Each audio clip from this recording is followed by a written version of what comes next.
Hello everyone, আমি প্রিয়াশা। স্নান দান সেরে তুলসী তলায় জলটা দিয়ে নিলাম। গাছে কি সুন্দর মঞ্জুরি ধরেছে দেখুন।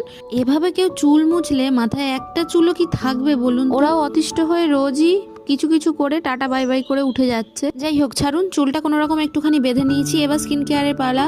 উইন্টার টাইমে স্কিন কেয়ারটা মাস্ট। প্রথমে ভালোভাবে একেবারে টোনারটা লাগিয়ে নিয়েছি। দেখুন, আমার কাছে খুব বেশি দামি দামি প্রোডাক্ট পাবেন না, কারণ আমি নিজের পয়সায় যতটুকু পারি এফোর্ড করতে ততটুকুই ইউজ করি। যাই হোক, আপাতত বায়োটিকের এই ময়শ্চারাইজারটা আমার ফেভারিট হয়ে গেছে, মর্নিং নেকটার। যখন প্রথম ওই বিয়ে বাড়ি টিয়ে বাড়ি যাওয়ার জন্য মেকআপের জিনিসপত্র কিনছিলাম, তখন এই ময়শ্চারাইজারটা কিনেছিলাম। তো এখন দেখছি বেশ ভালো লাগছে। হাবিজাবির থেকে বায়োটিকের প্রোডাক্টটা যথেষ্ট ভালো এবং স্কিনটাও খুব ভালো রাখে।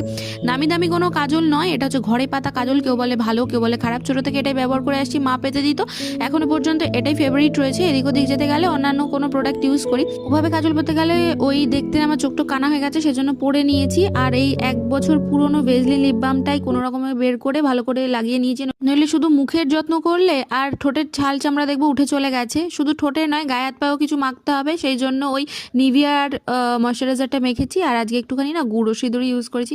গুঁড়ো সিঁদুরটাই আমি বেশি প্রেফার করি। বাইরে বসে এখন ছেলেকে গল্প শোনাচ্ছি। যাক, দিন শেষে তো একটু রোদ্দুরের দেখা পেলাম বলুন।